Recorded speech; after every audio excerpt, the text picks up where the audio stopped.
Good morning to all of you. Mr. Icmai, Chairman, Thane Belapur Industrial Association, Chief Head of this function. My senior in the profession and my guide, Dr. A. Durga Prasad, President of the Institute of Partner of India. Mr. Naval, Chairman, WIRC. Mr. Paliwal, Vice Chairman and Chairman Convention Committee. Mr. Saptal, Mr. Devashish Mitra, the brain behind this success of this RCC. Past presidents, Narkani sir, Deodhar sir, Joshi sir, Sharma sir. Past chairmen of WIRC. Past office bearer of WIRC.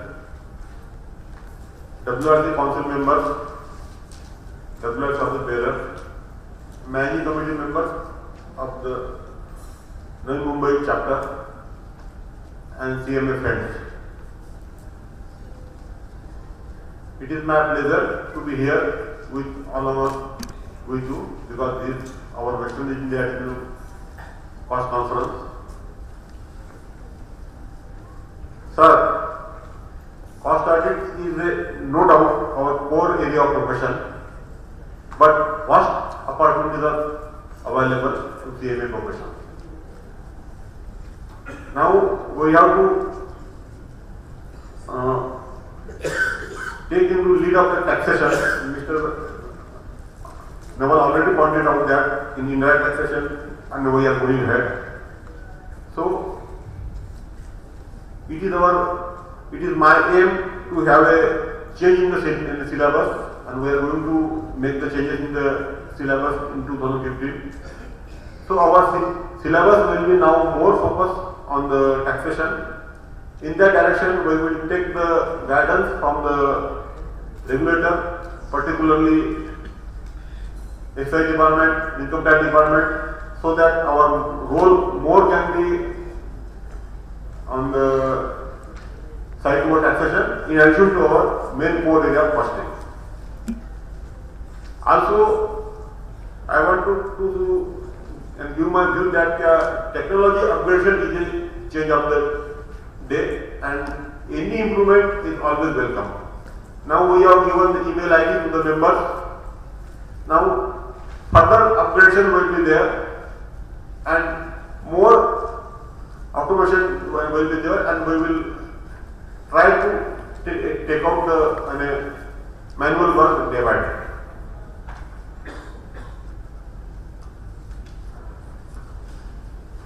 Whatever betterment is required for the students and members, the session of the members will be welcome always, and it will be taken in positive directions. I request to the members to show our strength and unity to attend the National Convention 2015 at Hyderabad on 31st January and 1st February, so that we can show our better strength and our unity. At last, I am assuring you that being the pallbearer of CMA profession, the Institute logo theme, Tamaso Maha Jyotirgamaya, will continue forever. Thank you.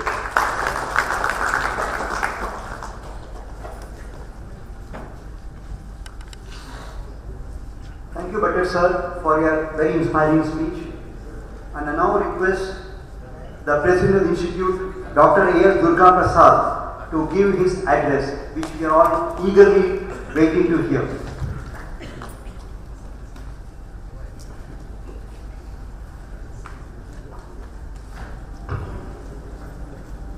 A very good morning to you all.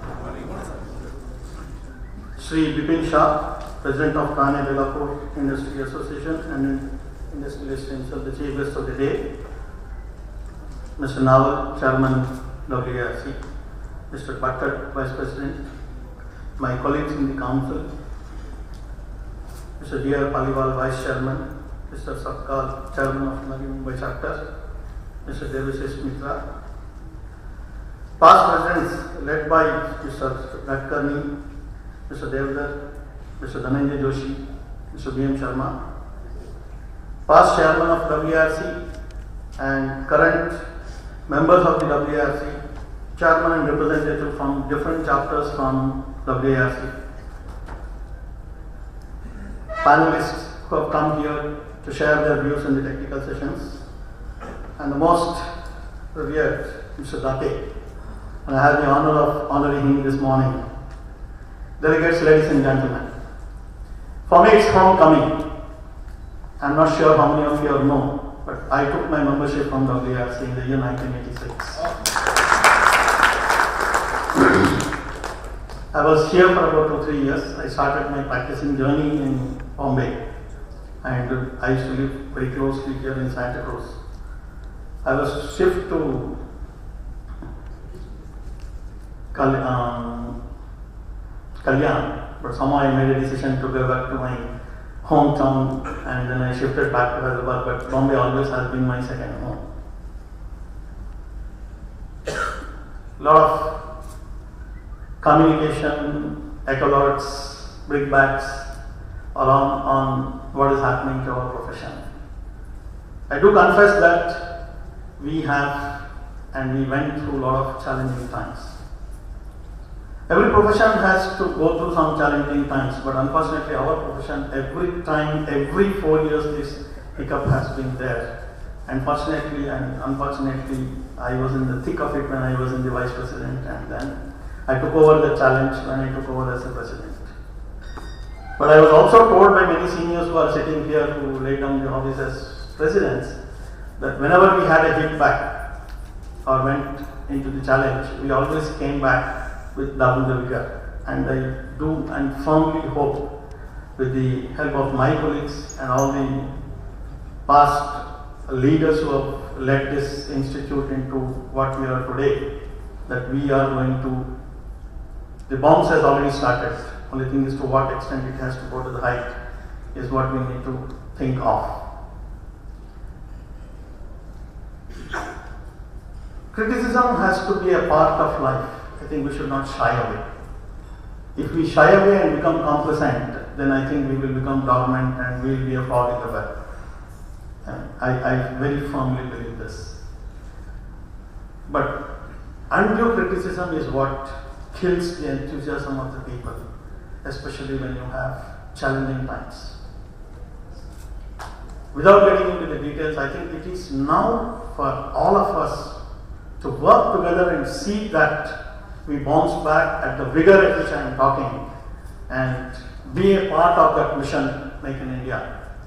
I also say that without the management accountants, the program of Make in India cannot be successful, because it means we who are going to drive this. Having said that, just because we claim that without us it doesn't come is not sufficient. Today, after 60 years, the recognition for us in the society is not to the extent which should have been or ought to have been.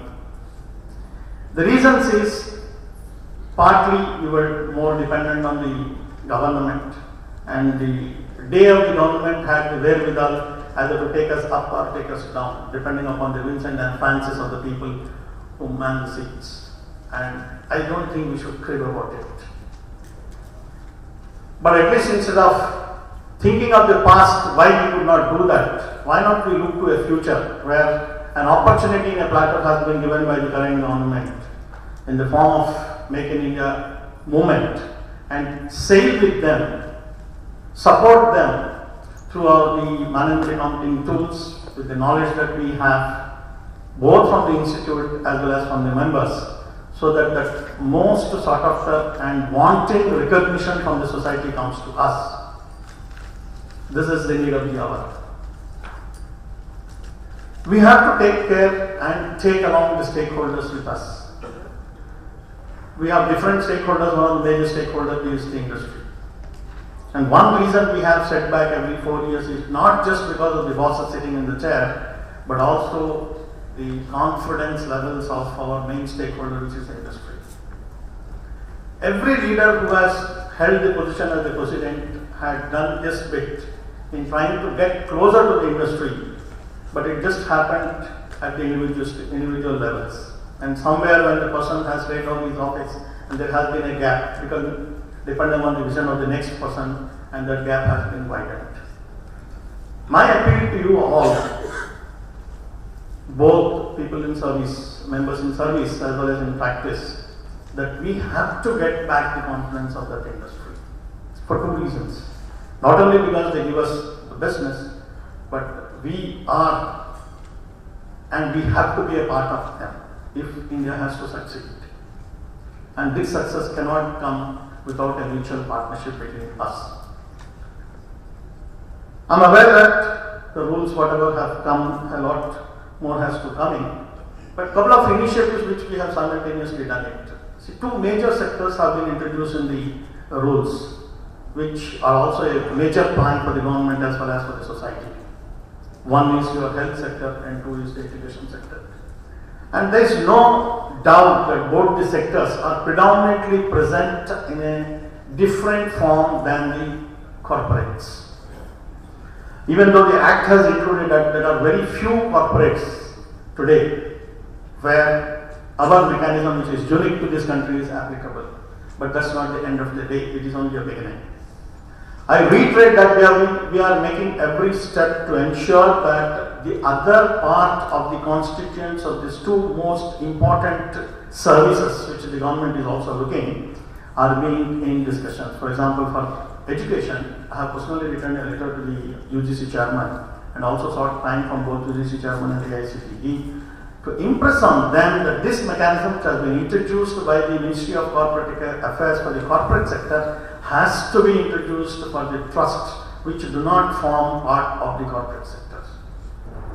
And at the lower levels, the idea has been very well received, and if once it is accepted, it is like floodgates opening up. Because for that sector which is booming today, 35 crores and 25 crores limits are nothing. Many of the educational institutions are beyond 100 crores. If you have to look at it from the opportunity point of view, that is one sector which is very, very dear to the society. Anything that we do in bringing out the most cost-effective pricing for children's education will be lauded by the society, and then the image of the institute gets automatically built from that. So we should work to ensure that we get there what we are talking. The second sector, we all know that corporate chain of hospitals have come, many hospitals have been listed, but that is a very fraction of the total market that is available today. Again, majority of the hospitals are in the social sector, which are formed by the trust, and then we have already approached the Ministry of Health a year and a half back, and Ministry of Health formed a very high power committee including all the stakeholders from the diagnostics, from the hospitals and from the doctors chain and from the medical associations, and we also have been included. I was a part of that committee, and in fact we have come out with one of the standard templates based on the request of the health department. A very standard template without much nuances, and the mandate was that it should be made applicable to a 5-bedded hospital and can be used by a 500-bedded hospital. The intention of the government is to move towards cost preference, which is there and very prominent in the West and more so in UK. Cost preference is something where for every procedure that is done in a particular hospital, a cost preference is available. The idea was to move towards that, and the response from the constituents has already come, and the template is under testing. For some reason, as happens in many other ministries, the person who was driving has been promoted and then shifted from that ministry, so it has taken a slight setback, but I am very confident that we will be able to get back.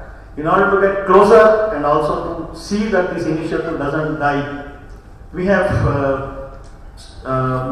conceived an idea of having a health summit in the month of March at Delhi, where we have invited the Minister of Health to be the chief guest and the secretary, and I am sure that this will again bring back us into the forum. The third area which has been covered, which again predominantly is formed only in the form of trust, is ports. There is a huge opportunity for us to play a role in terms of the ports, especially from the point of view of the operations as well as the capital cost. And We have been in touch with Indian Port Association, which is a government body headed by our own CMA as the managing director. And the Ministry of Corporate Affairs has promised us to write to the Ministry of Shipping and Ports that they should consider including the cost audit mechanism for all the ports. I think there are minor ports, if you count, there are more than 192 ports out there, apart from the major ports 16 which have been enlisted. This is one step that we have taken immediately after the announcement of the rules, where the work was simultaneously going on.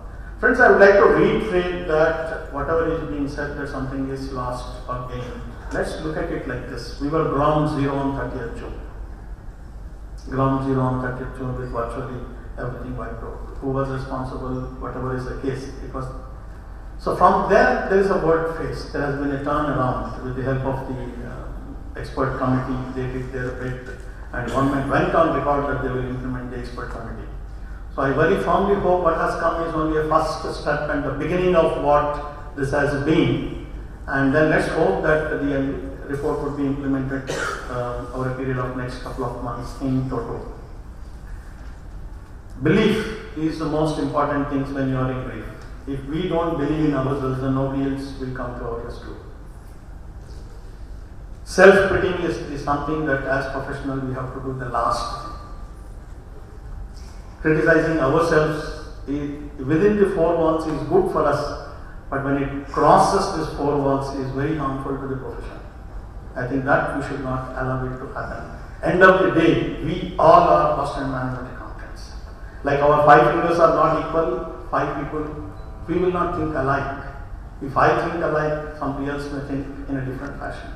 But if we have to achieve something in common and we have to reach our goal, we have to be like this. We have to be strong enough to keep our sentiments within ourselves and work towards it.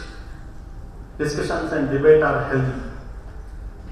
Arguments are only for the sake of arguments, which doesn't produce any results. I am very, very categorical in this. The second thing I have learned, people were saying I am calm and all that. I know I am sitting in a very hot seat. I have chosen, so absolutely no curry.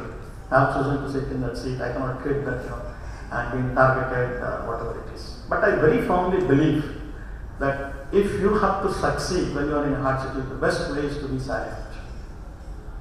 Do your bit. Do what your conviction tells you, and do what your friends around are being advised in the right manner. Then only things will happen. When I took over in July, I was not at all very confident as to what will come out of it, in spite of the fact that there was an expert committee consisting of many of our members.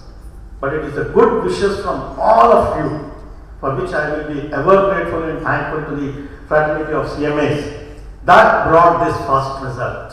Let's think that this is first result, instead of saying that this is the end of it.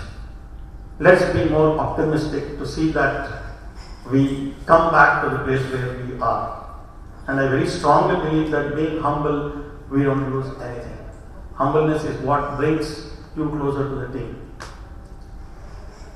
Having said that, it is also very important for us to be in the international arena. There is enough competition, enormous amount of competition is coming our way.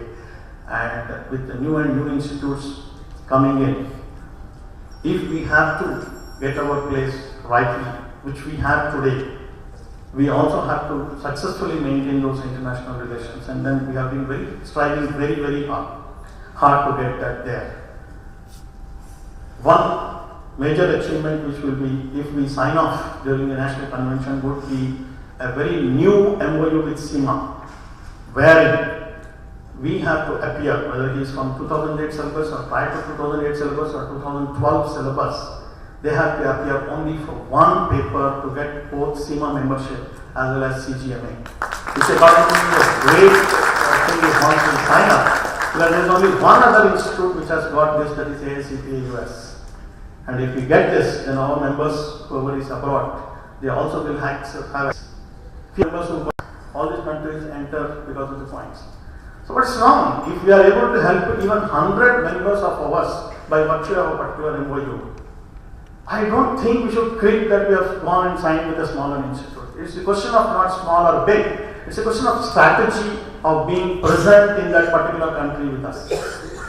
A similar arrangement has been made with IMI. IMI, the arrangement is not that somebody will come right here, 2 papers and then get our institutes. This is being circulated, which is wrong.